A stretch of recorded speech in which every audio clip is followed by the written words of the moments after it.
समतल दर्पण में आगे लिखना है, समतल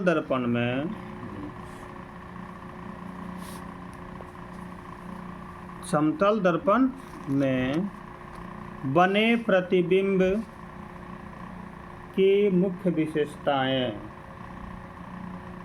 समतल दर्पण में बने प्रतिबिंब की मुख्य विशेषताएं।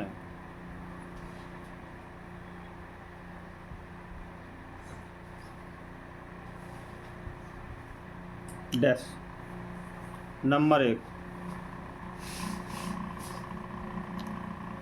एक नंबर लिखो। समतल दर्पण में आभासी तथा सीधा प्रतिबिंब बनता है। समतल दर्पण में आभासी तथा सीधा प्रतिबिंब बनता है।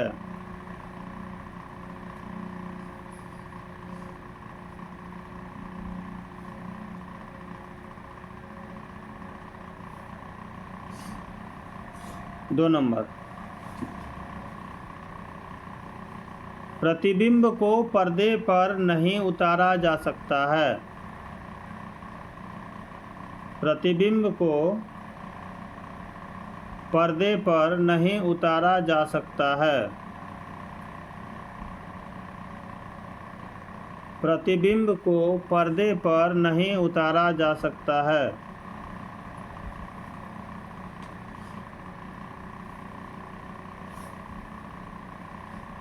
तीन नंबर, बिंब तथा प्रतिबिंब की ऊंचाई समान होती है। बिंब तथा प्रतिबिंब की ऊंचाई समान होती है।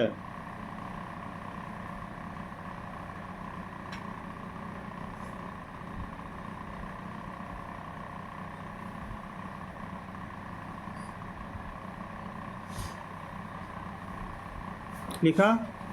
अगला, वस्तु दर्पण से जितने दूरी पर होती है, वस्तु दर्पण से जितने दूरी पर होती है,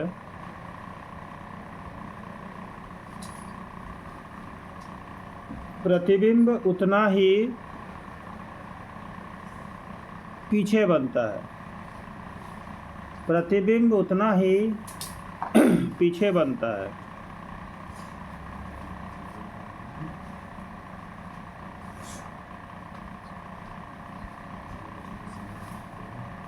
लिखे।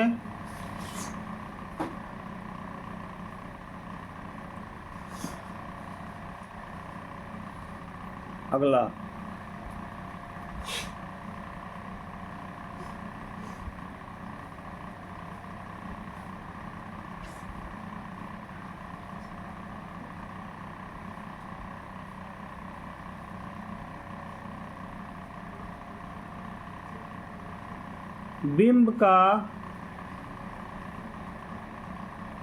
बिंब का बायां भाग, बिंब का बायां भाग प्रतिबिंब में दायां भाग में दिखता है। प्रतिबिंब में दायां भाग में दिखता है और दायां भाग बायां भाग में दिखता है। और दायां भाग बायां भाग में दिखता है।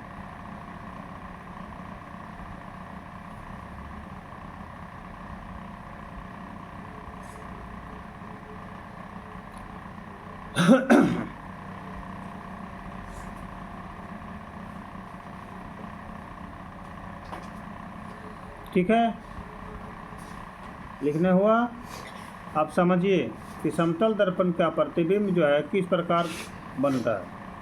तो पहला कहता है समतल दर्पण का प्रतिबिंब आभासी बनता है और सीधा बनता है। ठीक है। अगर हम इसको दर्पण, समतल दर्पण के सामने ले जाएंगे ना, तो पता चलेगा दर्पण के पीछे बन रहा है प्रतिबिंब। नहीं, दर्पण के पीछे बन रहा है। कहाँ बन रहा है? दर्पण के पीछे बन रहा है और सीधा बन रहा है। देख लीजिए, काला वाला भाग ऊपर है तो दर्पण में भी काला वाला भाग ऊपर हो, सादा वाला भाग नीचे है तो दर्पण में भी सादा वाला भाग नीचे होगा। और कहाँ बनेगा? आभासी बनेगा, दर्पण के पीछे। तो जिस प्रतिबिंब, जो प्रतिबिंब दर्पण के पीछे बनता है उसको पर्दे पर नहीं उतारा जा सकता है। अर्थात प्रोजेक्टर का नाम सुने होंगे। प्रोजेक्टर का नाम सुने हो क्या? प्रोजेक्टर देखे हो क्या आज तक? प्रोजेक्टर में क्या होता है कि उसमें चलाया जाता है, जो फिल्म चलाया जाता है उसको जो है ना पर्दे पर देख सकते हैं। देख सकते हैं कि नहीं?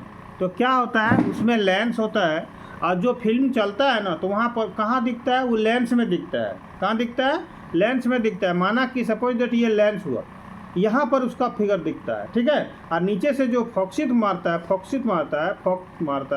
रोशनी मारती है, रोशनी की किरण मारती है, तो उस फिगर को जो है ना रोशनी की किरण बहका के ले जाता है कहाँ पर? पर्दा पर। और वो कहाँ दिखने लगता है? पर्दा पर। कहाँ दिखने लगता है?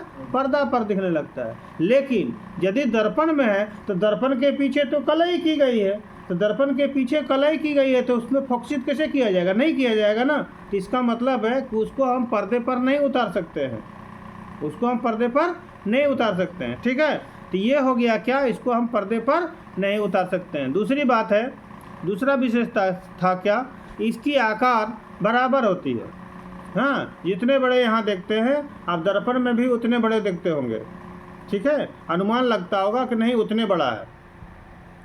तीसरी बात बताता है कि जितने दूरी पर दर्पण से जितने दूर पर हम रखेंगे, दर्पण के जितने दूर पर रखेंगे उसका प्रतिबिंब दर्पण से उतना ही पीछे नज़र आएगा, उतना ही पीछे दिखाई देगा।